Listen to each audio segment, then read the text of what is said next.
আসসালামু আলাইকুম, কি অবস্থা সবার? তো গত 2 দিন ধরে আমি ড্র করতেছি একটা কমিশন ওয়ার্ক, যেটা সম্পূর্ণ কালার পেন্সিল দিয়ে ড্র করতেছি, যেইটার মোটামুটি এতটুকু ড্র করা শেষ অলরেডি।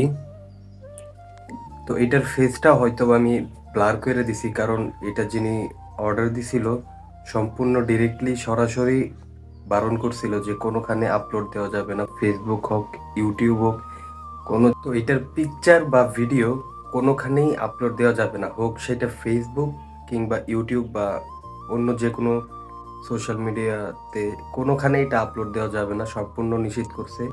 আর এই নিষেধ করার কারণেই, এর জন্যই মূলত আমি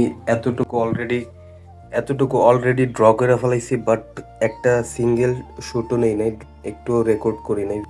বাট আমি এতক্ষণ মানে ড্র করতেছিলাম আর ভাবতেছিলাম যে এটার আমি ফেসটা আপলোড না দিলাম, ফেসটা ব্লার করে দিলাম বা ফেসটা পরে ড্র করি, যার কারণে আমি দুইটা চোখ ড্র করার পরে আর কোনো কিছুই ড্র করি নাই ফেসে।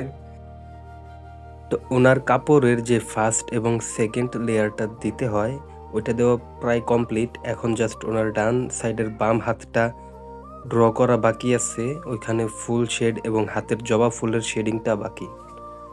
তো এখন হচ্ছে মূলত কারেন্ট নাই, এর কারণে খুব একটা ভালোভাবে বোঝা যাইতেছে না, এর জন্য আমি কারেন্ট আসার অপেক্ষা করতেছি। কারেন্ট আসলে ভিডিও শুরু করবো। তো এইটার মেইন ডিটেইলিং যেগুলো আছে, মেইন যে ডিটেইলিংগুলো ওইগুলো তো অবশ্যই ভিডিও করবো আর আপনাদেরকে ভালোভাবে বইলা বুঝায়ও দিমু যে কেমনে কি করি, যেহেতু কালার পেন্সিলের মিডিয়াম এটা। এর আগে আমি কখনোই কালার পেন্সিলের ভিডিও আপলোড দিই নাই, এটাই প্রথম। তো ভালোভাবে বুঝিয়ে দিন। তো চলেন শুরু করি। লাইফে এর আগে মাত্র মাত্র 2বারই কালার পেন্সিল দিয়ে কোনো কিছু ড্র করছিলাম, কোনো কিছু স্কেচ করছিলাম। তো আমারও পার্সোনালি ওইরকম কোনো অভিজ্ঞতা নাই যে আপনাদের কাছে শেয়ার করব। তো আমিও একদমই নতুন এই কালার পেন্সিল মিডিয়ামে। বাট সবাই বলে যে গ্রেফাইট পেন্সিলের মিডিয়ামটা সবচেয়ে বেশি কঠিন, ওইটা দিয়ে ড্র করার সময় বিভিন্ন ধরনের সমস্যা হয়। বাট আমার কাছে মনে হইল যে গ্রেফাইট পেন্সিলের চাইতে অনেক বেশি কঠিন হচ্ছে কালার পেন্সিলের মিডিয়ামটা।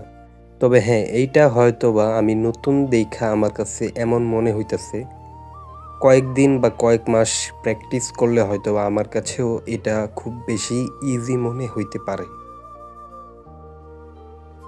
প্রায় 1.5 ঘন্টা শেডিং করার পর, 1.5 ঘন্টা ড্র করার পর মাত্র এতটুকুই কমপ্লিট হয়েছে। এখনও ফুল ডিটেইলিংগুলো বাকি আছে, ফুল ফিনিশিং বাকি আছে।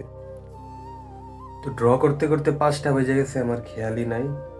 এই যে দেখেন 5টা 12 বাজে। তো এখন খাওয়া দাওয়া করবো, লাঞ্চ করবো, তারপর বাকিটা কন্টিনিউ করবো। বাকি আর্ট মাত্র এতটুকু ড্র করতে পারছি, জাস্ট ফুলটা ড্র করছি। বাকি হাত ড্র করার পর ফাইনাল ডিটেইলিং শুরু করবো। তো এখন খাওয়া দাওয়া করবো, তারপর হচ্ছে বাকিটা কন্টিনিউ করবো। তো কালার পেন্সিলে আমি এই কয়দিন নিয়মিত কাজ করার পর বুঝতে পারছি যে কালার পেন্সিল হচ্ছে আপনার গ্রেফাইট পেন্সিলের থেকে খুব বেশি একটা ডিফারেন্ট না। আর কালার পেন্সিলে আসলে কোন টেকনিকটা ইউজ করা হয় ওইটা আমি শিওর সঠিক জানি না। বাট আমি আমার মতো করেই ড্র করছি, যেমনটা আমি সবসময় করি। রেফারেন্স ফটোটাকে খুব ভালোভাবে অবজার্ভ করছি। তো আজকের ভিডিওতে এই পর্যন্তই, কারণ আমার হচ্ছে হাত প্রচুর ব্যথা হয়ে গেছে। আমি ক্যামেরার সামনে হয়তোবা বেশিক্ষণ ড্র করি নাই, জাস্ট 2 ঘন্টা 2.5 ঘন্টা ড্র করছি। বাট ক্যামেরার পিছনে মোটামুটি টানা 9 ঘন্টার মতো ড্র করছি, যার কারণে হাত প্রচুর ব্যথা হয়ে গেছে। তো আজকে মনে হয় না ড্র করবো। তো বাকিটা ড্র করবো এই ভিডিওর পরের পার্টে। যদি এই ভিডিওটা ভালো লেগে থাকে অবশ্যই একটা লাইক এবং কমেন্ট করে দিবেন। আর যদি চ্যানেলে নতুন হয়ে থাকেন অবশ্যই সাবস্ক্রাইব করে দিবেন। তো আজকের মতো বিদায় জানাইতেছি, দেখা হইব পরের ভিডিওতে। আল্লাহ হাফেজ।